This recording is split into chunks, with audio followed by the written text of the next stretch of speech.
जिस पूर्वी बंगाल से बाबा साहब अंबेडकर संविधान सभा में चुन के आए थे,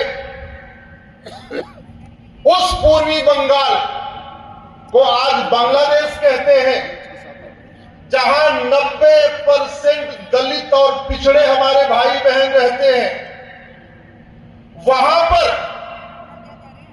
बहन बेटियों का बलात्कार हो रहा है और भारत के कुछ पाखंडी जो बाबा साहब को 14 अप्रैल को माला पहनाते हैं, वो बांग्लादेश में हमारे दलित भाइयों और बहनों के हत्या और बलात्कार पे मौन बैठे हुए।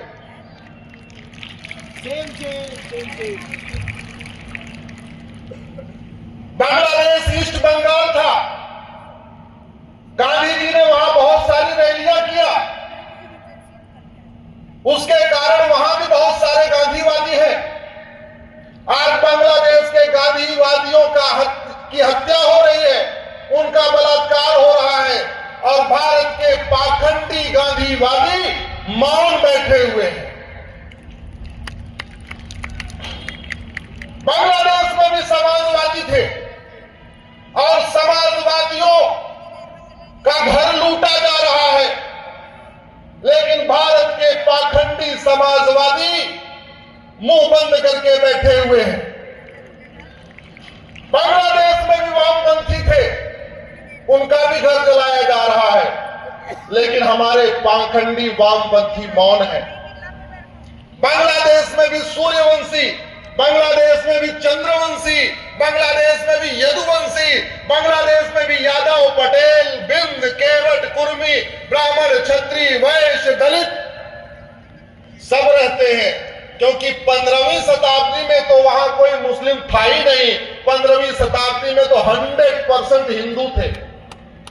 हमारे 51 शक्तिपीठों में से 5 शक्तिपीठ बांग्लादेश में है। सुगंधा शक्तिपीठ, अपर्णा शक्तिपीठ, सुरेश्वरी शक्तिपीठ, भवानी शक्तिपीठ और महालक्ष्मी शक्तिपीठ। 5 शक्तिपीठ, एक शक्तिपीठ हिंगलाज पाकिस्तान में और 5 शक्तिपीठ बांग्लादेश में। जो लोग कहते हैं कि मजहब नहीं सिखाता आपस में बैर रखना, मैं उनसे पूछता हूं, अगर मजहब आपस में बैर रखना नहीं सिखाता तो हमारे 5 शक्तिपीठों पे हमला क्यों हो रहा है? वहां लाउड स्पीकर से क्यों चिल्ला के बोल रहे हैं कि तुम्हारी दुर्गा जी पूजा योग्य नहीं है, तुम्हारे शंकर जी पूजा योग्य नहीं है, तुम्हारे विष्णु पूजा योग्य नहीं है। सिखों का जो गुरुद्वारा है वहां चिल्ला चिल्ला के कहा जा रहा है तुम्हारा ये गुरु ग्रंथ साहिब पूजा योग्य नहीं है।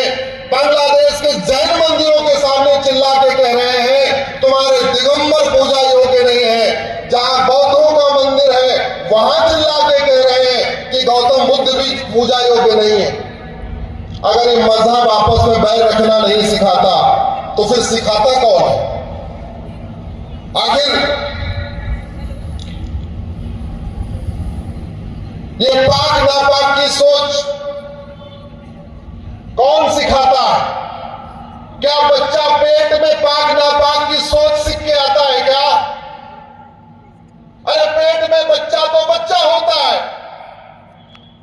बाहर आता है तब उसको पाक नापाक सिखाया जाता है, तब उसको नेक और काफिर सिखाया जाता है, तब उसको हराम और हलाल सिखाया जाता है। एक बात मैं बता दूं आपको, बांग्लादेश में जो समस्या 2024 में है, ये समस्या 1990 में कश्मीर में देखा हमने, ये समस्या 1947 में हमने पहले देखा, और बाकी तो छोड़िए 1805 में अफगानिस्तान के प्रधानमंत्री पंडित नंदराम टिक्कू थे जो कश्मीरी ब्राह्मण थे।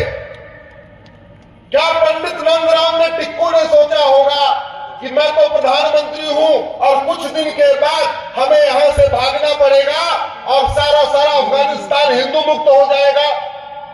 लेकिन जो नहीं सोचा था वो हुआ कि नहीं? क्या लाहौर में, कराची में सोचा गया था कि कुछ दिन के बाद ये हिंदू मुक्त हो जाएगा? लेकिन जो नहीं सोचा था वो हुआ। अभी जुलाई के महीने में ढाका के लोगों ने सोचा था क्या कि अगले महीने हमारे साथ क्या होगा, लेकिन जो नहीं सोचा था वो हुआ कि नहीं। और ये सब जो हो रहा है ये उसी सोच के कारण हो रहा है कि मैं जिसकी इबादत करता हूं वो पाक, और जो नहीं इबादत करता वो नापाक। सबसे बड़ा हेट स्पीच यही है, सबसे बड़ा नफरत का कारण यही है। और ये बात तो यहां भी सिखाई जाती है। हमारे यहां भी दिन में 5 बार लाउड स्पीकर से कहा जाता है, अगर कोई राम भक्त कह दे कि राम के अलावा कोई पूजा योग्य नहीं, उसके खिलाफ हेट स्पीच का मुकदमा हो जाएगा। कोई शंकर जी का भक्त कह दे शंकर जी के अलावा कोई पूजा योग्य नहीं, उसके खिलाफ हेट स्पीच का मुकदमा होगा। कोई जैन कह दे हमारे तीर्थंकरों के अलावा कोई पूजा योग्य नहीं, उसके खिलाफ भी हेट स्पीच का मुकदमा होगा। कोई सख्त कह दे कि दुर्गा जी के अलावा कोई पूजा योग्य नहीं, उसके खिलाफ हेट स्पीच का मुकदमा होगा।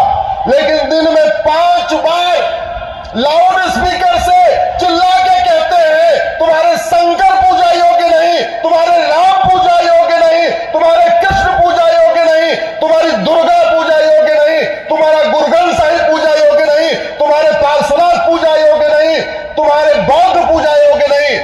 फिर भी इसको फ्रीडम ऑफ रिलीजन कहा जाता है। इससे बड़ा पाखंड और क्या हो सकता है? और इस पाखंड का मूल कारण जजों की मानसिकता है। दुर्भाग्य हुआ इस देश में जितने सुप्रीम कोर्ट में जज आए, इनके पिताजी अंग्रेजों के समय जज, पूरी इनकी पढ़ाई कानून की। जजों ने न वेद पढ़ा, न उपनिषद पढ़ा, न गीता पढ़ा, न रामायण पढ़ा, न बाइबल पढ़ा, न कुरान पढ़ा, और सार्वजनिक रूप से कह दिया कि सारे मजहब एक समान होते हैं। अरे सारी नदियां एक समान होती हैं क्या? सारे पेड़ एक समान होते हैं क्या? सारे पशु एक समान होते हैं क्या? सारी पक्षियां एक समान होती हैं क्या? हाथ की 5 उंगलियां एक समान होती है क्या? दोनों हाथ एक समान होते हैं क्या? दोनों आंख एक समान होती है क्या? जब एक ही व्यक्ति के दोनों हाथ एक समान नहीं होते, 5 उंगलियां एक समान नहीं होती, दोनों आंख एक समान नहीं होती, फिर सारे रिलीजन एक समान कैसे हो सकते?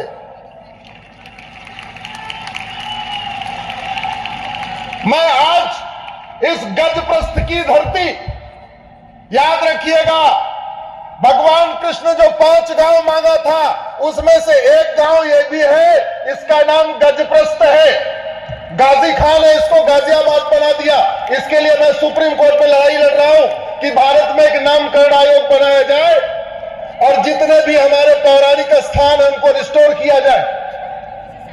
हमारे सामने पहचान की समस्या खड़ी हो गई है। जिन स्थानों का वर्णन वेद में है वो उसी नाम से पाए जाते हैं।